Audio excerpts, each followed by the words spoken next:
Mikey Musumeci quits the one championship after being stripped from his flyweight grappling title at 168. All this next in Fighting with Friends.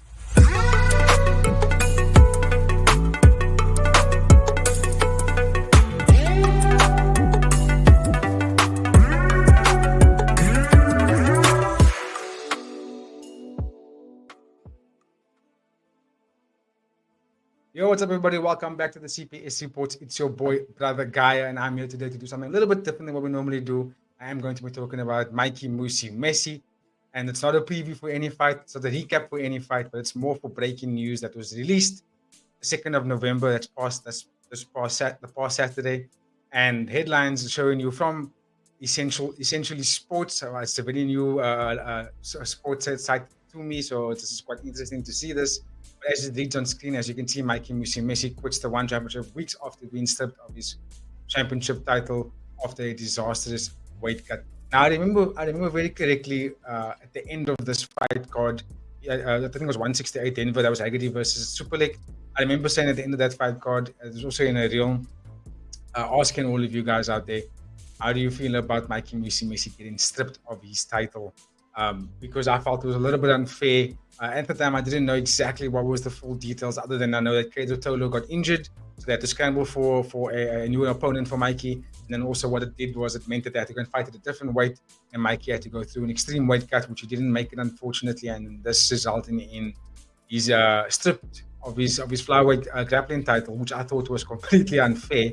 As you can see on screen, Essentially Sports has posted this article on the 2nd of November. I'm going to quickly read through it, not go through all of it, but it just highlights some of the information that I thought was quite interesting. As you can see on screen, Mikey Musumeci, known as Darth Rigatoni, has made the difficult decision to part ways with the Singapore-based combat sports promotion One Championship following a challenging experience. In a heartfelt message on Instagram, Musumeci, one of the most prominent figures of the One Championship submission grappling divisions and longest-reigning champion to date, expressed gratitude and shared positive reflections on the journey without animosity. I do think he's maybe not the longest serving champion. I mean, he's been there from the moment he started at the One Championship. He's been the champion and has never lost a single fight. He was one of my favorite grappling fighters to watch. But I do think some of the other fighters, like I think Superlik has got the title for quite some time. Granted, it's a different discipline entirely. In terms of grappling, I don't think there's anyone that has done more than he has done in the One Championship. I'm not going to go into much in depth of the post on Instagram. You can have a look at it yourself once you go and do that. It's pretty much what's on the screen right now.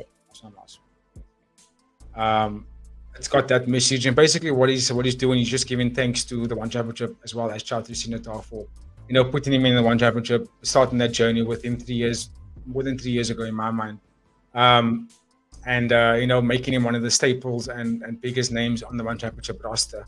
And I liked it because it was bringing a lot of good eyes to the grappling tournaments in the world of combat sports. Instead of just watching it as like an invitational only, you get to watch it on a platform like One Championship. Is absolutely amazing. It definitely brought new eyes to the world of grappling and jiu-jitsu in a whole.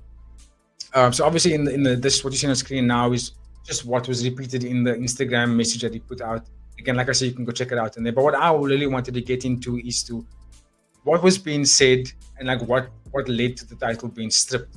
Because basically what had happened was, this is more of what was said on Instagram. There you go, you can see it right there. It's just him giving thanks to the company of One Championship, and also just speaking on going back to the US and restarting his career again, and seeing what's up next for him. This is where it gets pretty sticky for me. So Mikey Musumeci was supposed to fight Pedro Tolo at 168 Denver card, right? And they were scheduled to fight at 170. And Mikey at the time was making the weight perfectly fine. And I think it was about a week before the event had taken place, Pedro Tolo had mentioned that he got seriously injured, and this resulted in him pulling out of the fight.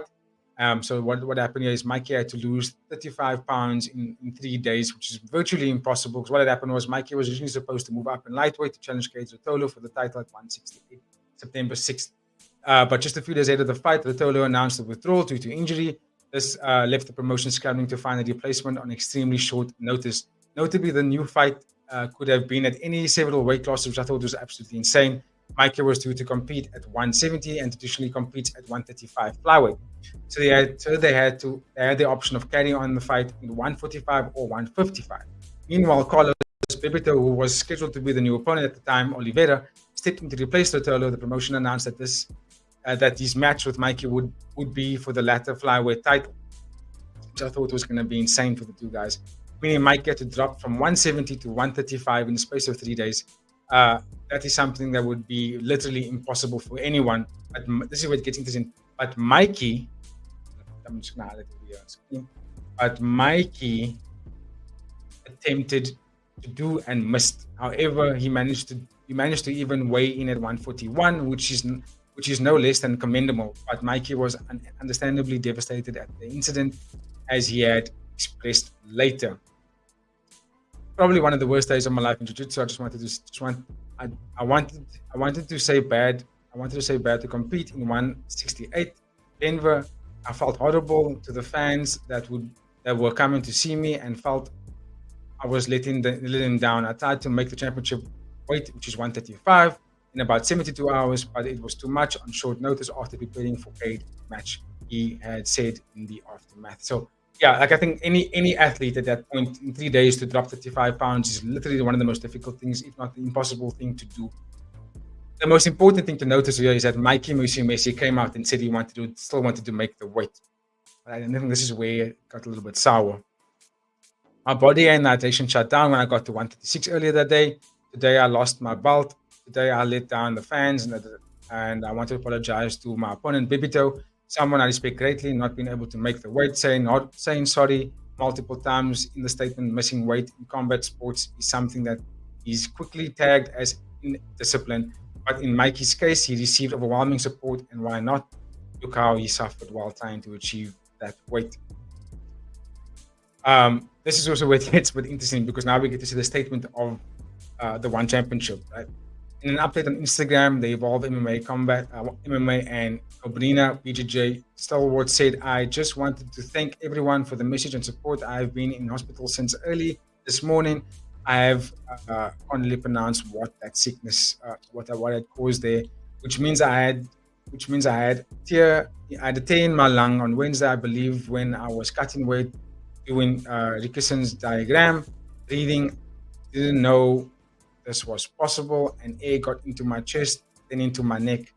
Do you know how dangerous it is?" Here from Mikey. So basically, Mikey was saying it was a life-threatening condition. Basically, there was a tear in his lung while trying to drop all that weight, which is actually quite frightening.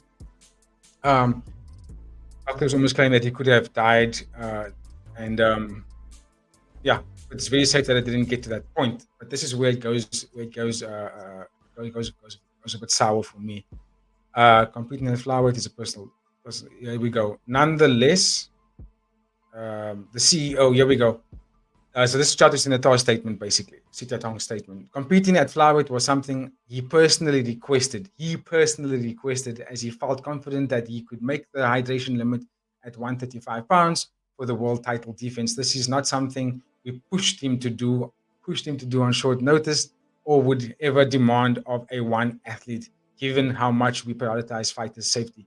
The CEO had further added. So what's happening here is that One Championship is, and I'm not trying to say any bad things on One Championship. This is just one quite interesting, is that the One Championship promotion is claiming that the fighter himself, in Mikey Musumeci, had pushed to try and make the weight to continue the fight, which is admirable of him, because he is obviously an athlete. He's not going to try and say no. He's going to sign a dotted line, so he wants to make the fight.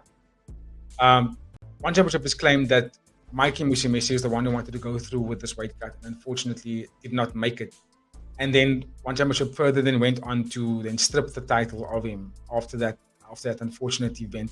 And I can understand, like, okay, maybe for Bibito Oliveira, it was like, it's kind of a shitty one on him, and bad on Mikey Musumeci's part. But that is all of us worthy of being like stripped of the title, because granted that he was actually making weight months before that to go 170 and fight against Greater Tolo. And then literally within 3 days, he had to go and drop down to weight, and nearly made it, then got injured. It's not his fault that he got injured. He was trying to make the weight, and then stripping his title. And I don't know if that was enough to make Mikey completely just quit the One Championship. let me know in the comments what you think about that. I'd love to hear your thoughts about it, because I'm left with my arms up here, not entirely sure if that was actually enough to make Mikey quit. Do you think that there was a bit more that had happened outside or deeper into the story that could have led to the decision of Mikey Musumeci leaving? Because arguably one of the best, he was carrying the name for the One Championship. He was really like bringing a lot of eyes to them in terms of the grappling tournament. So I just find it quite interesting that it led to this. Obviously, I'm wishing Mikey Musumeci all on his journey in the future. I would love to see more of him. Literally, I would love to see a lot more of him. I do think he's one of the scariest grapplers in the One Championship. So I would love to see what he does next. He's obviously going back to the US.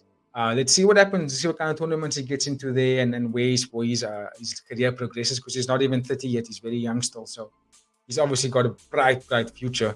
It's just now, is this an ethical practice, is what I'm asking all the One Championship, all the viewers out there. Is this the best decision for both parties? It sounds like it's a good decision for Mikey, but is it a good decision for the One Championship? Because on that event of 168, it wasn't like Mikey Musumeci coming out of that event meant that the event was bombed. It is obviously still an action-packed event, nonetheless. I mean, Mike Agady and Superleg obviously made sure that card, and also a bunch of other fighters, Sean Ledick, all the guys that made that fight card fabulous. Just one of the great watches of this year.